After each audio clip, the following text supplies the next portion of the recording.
Whose hat is this? Yeah, steps on the other side. Who did? What's up? Hey, y'all come sit on the stairs. Just come sit on the stairs.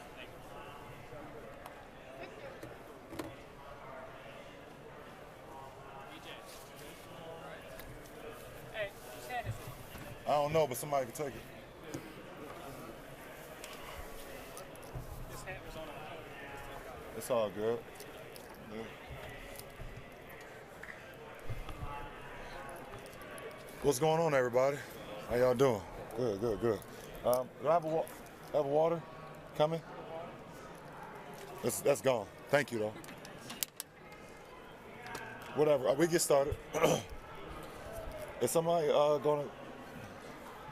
Do I have to call out, or can someone do? Go ahead, guys. Yeah, just go. Just fire off. What were your thoughts when you heard what the Fox News anchor said about you? I actually laughed first when I first saw the reports, and then I watched the video and I saw exactly how it was put off.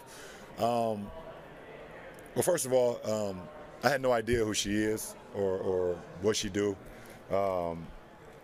until she won in that case because now I know who she is. It's for her to go up there and say what she said. First of all, I mean, I would have had a little bit more respect for her if she would have actually wrote those words. She probably said it right off the teleprompter, but that's okay. We live in we're back to everything I've been talking about over the last few years. So it lets me know that everything I've been saying is correct for her to have that type of reaction. But we will definitely not shut up and dribble. I would definitely not do that. I mean too much to society. I mean too much to the youth. I mean too much to to so many kids that feel like they don't have a way out and they need someone to help lead them out of the situation they're in. Also, wish she would have did a little bit more fact checking because I actually did finish high school and didn't leave early. I graduated high school. To be an African American kid and grow up in the inner city with a single parent mother and not being financially stable, and to make it where I've made it today, I think I've defeated the odds. And what's going on, my brother? I love you, my brother.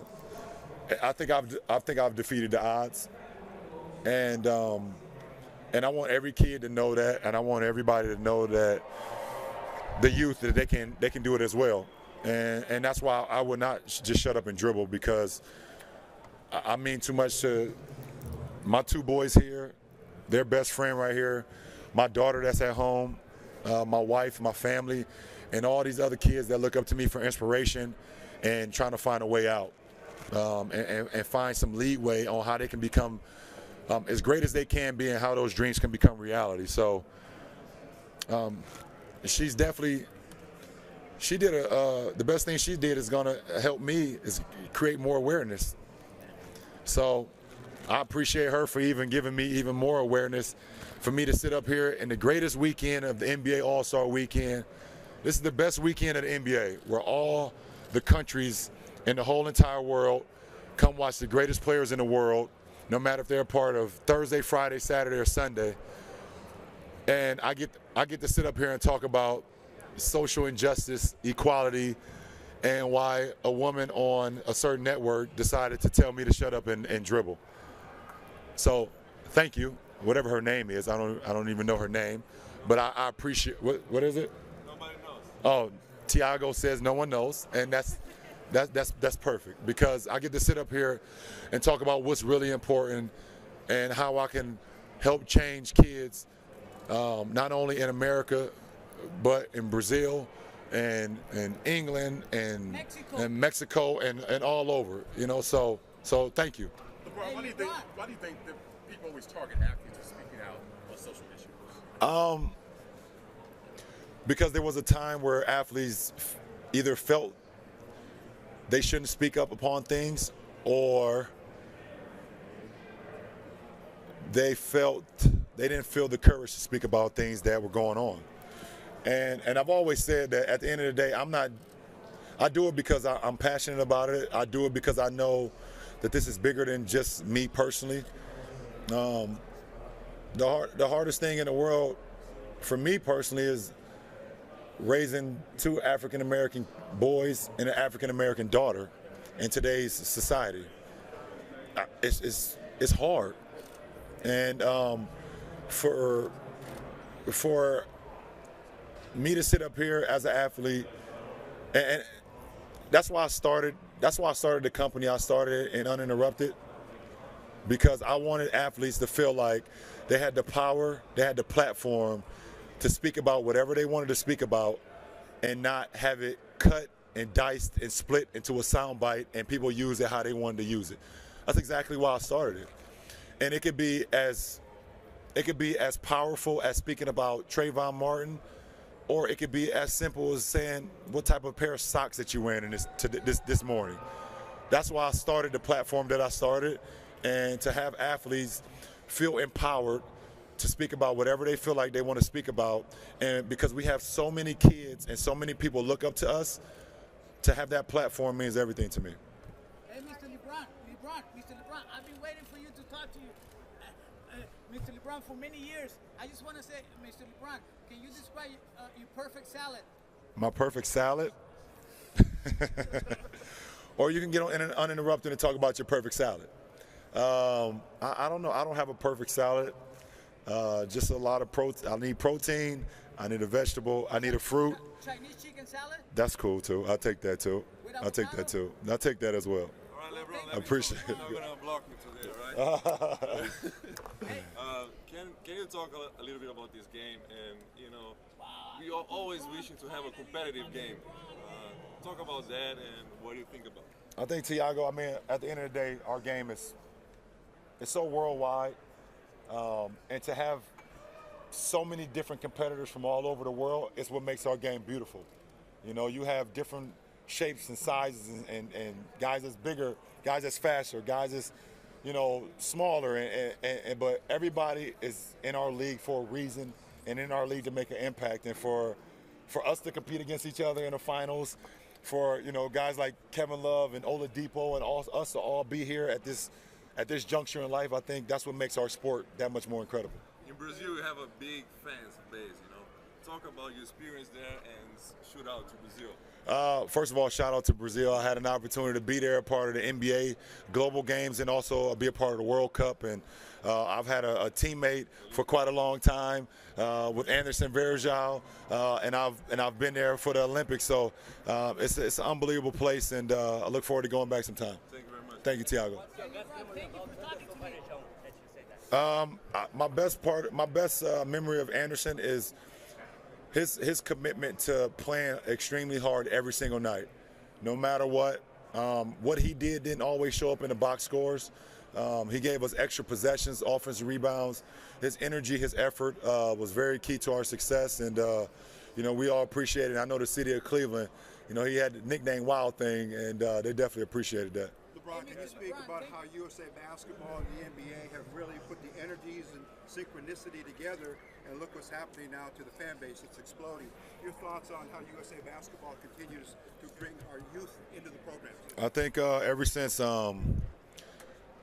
since Jerry Colangelo and Coach K, and Pop and those guys really took it serious. We all started taking it very seriously, understanding that the state of our sport, of the USA Basketball and the NBA, wasn't at where it should be. It started to become greater and greater and greater, and I think I give all the credit to Jerry Colangelo and Coach K, just understanding where we needed to go to, how we needed to get there, and they did a great job of that. DeMarge, what's up, my buddy? How you doing?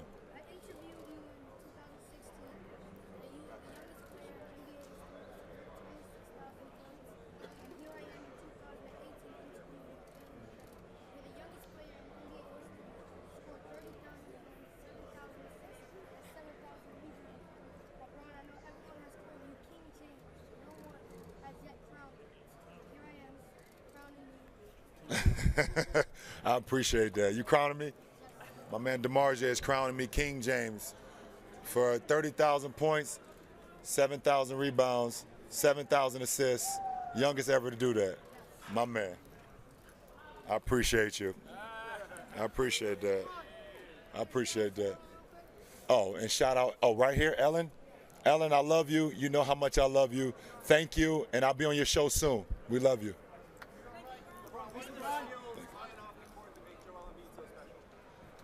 I think the skills that makes Joel special on the court is his ability to do a little bit of everything. His ability to shoot, his ability to put the ball on the ground, his ability to use his footwork in the paint, his ability to be athletic as well.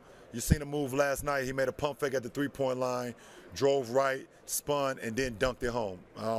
It's not many guys with his size and his height to be able to put that type of footwork and that type of package together. And then off the court, he's just being himself. He is who he is, and that's special. When you're authentic, I think people gravitate towards that. When I went to the draft, my plan for if he was available, I was taking him. Yeah.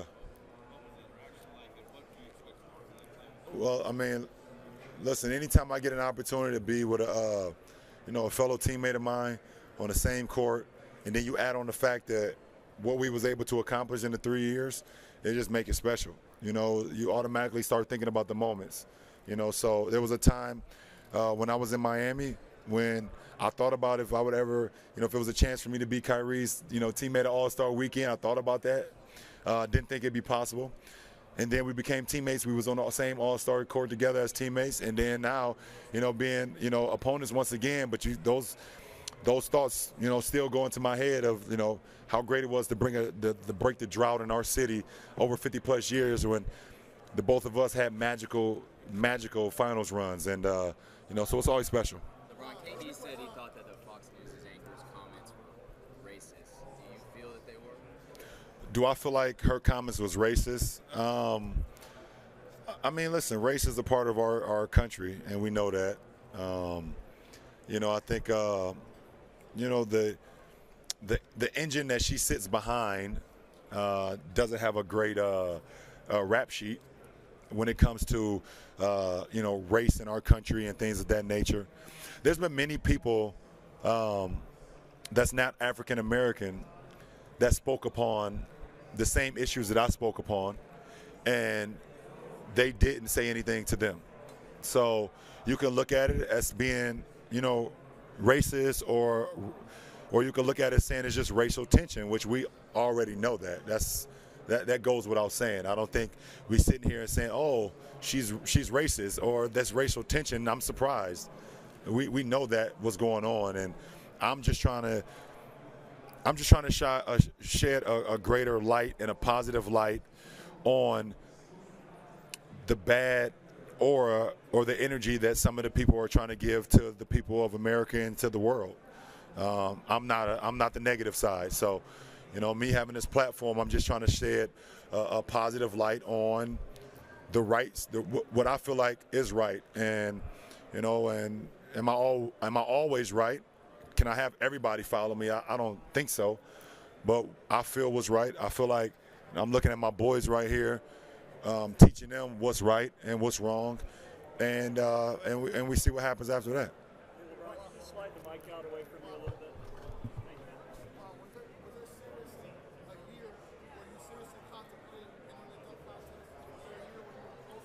Say that again. Was there ever a year where you seriously considered entering the dunk contest? There was multiple years when I seriously considered entering the dunk contest. The 1 year, I don't remember what year it was, maybe 05 or 06. I injured my ankle 2 games before the dunk contest. And then I had one time I interacted with Reggie and said I was getting in the following year, and I think I got injured before the All-Star break once again. And I didn't want to test, jumping on my leg and jumping on my ankle and then having to play in the game the following day. I think about it all the time, actually. I know at this point I'm probably never going to do it, but I've thought about it year after year after year, But you see the guys that we have in our dunk contest this year and the age. Nah, I'm gonna stay away from it now. LeBron, 14 All-Stars as a starter, another record. What makes this one special, and what do you think of the new format? Well, what makes this one special is that I'm here once again and I'm representing my family and my friends. There's a lot of things that I dreamed about when I was a kid, but being an All-Star was something that was far-fetched. So for me to be here, my 14th straight start, setting a record, being a part of a class with Jerry West and Michael Jordan, it means a lot. Advice for a first-time All-Stars. Get a layup. What be on your bobsled team?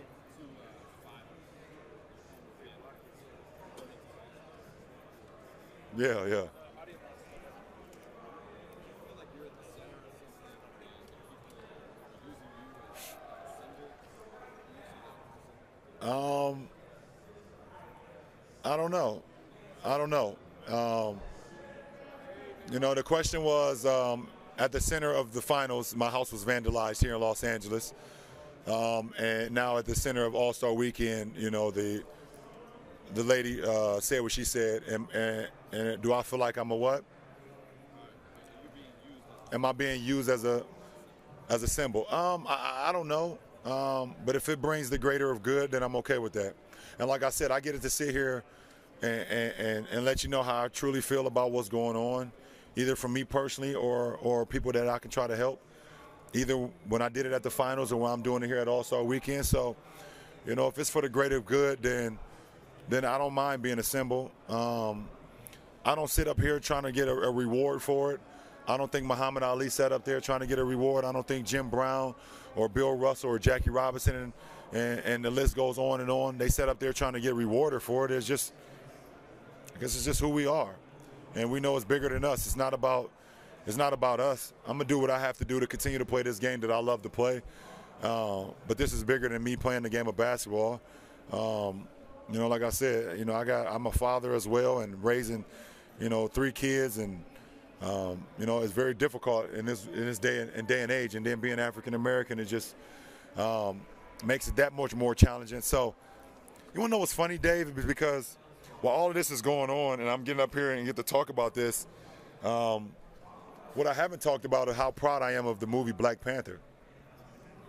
And the reason how proud I am of that movie is because as a kid, the only people that you felt like could be superheroes were athletes and musicians. Because when I was growing up, there was no superheroes like a Batman or Superman or Spider-Man or Flash or Aquaman that were African American. So I never thought that I could be those people. I never thought I could get to like Michael Jordan as well, but I felt like I could be a musician. I felt like I could be an athlete. And for this movie to come out right now at this day and age, and I can sit here and talk about this, it's the perfect wave. And I'm so proud of the actors and the production and everybody that had to do. I know it wasn't all African Americans that actually, put the production and people behind the scenes, but the actors. I'm so proud to sit here and say I'm African American during Black Panther, during our social times right now where it's so fragile. Thank you to that movie, and I haven't even seen it yet, but I'm looking forward to seeing it. One last question. Yeah. Yeah. Oh my goodness. Yeah, and he asked me. I lived in South Florida for 4 years, and my message to the people in Parkland. It's wow. It's a tragedy. It's a tragedy, and we've seen these schools and these tragedies happen in America, and there's been no change to gun control. I don't have the answer to this, so let's just sit here and we all gonna just we're just having like a round table right now because I don't have the answers to it, but we have to do something about it because we all sending our kids to school, right? All you guys who have kids, we're all sending our kids to school, and we all feel we drop them off at 8 o'clock. At 3:15, they're gonna be ready to get picked up. Either we're picking them up, or someone in our family is picking them up, or they have to take a bus, or if there's aftercare and they stay till 5. If they have study table, they got to stay till 5:30, whatever. But we all feel like our kids are gonna return, right? We have a kid who wasn't legally not able to go to get a beer at a bar, but could go buy a AR-14 or AR-15. Like, is that how? It doesn't make sense. And I'm not saying he should be legal to go buy a beer, but I'm saying, how is it possible that we can have minors to go buy a gun?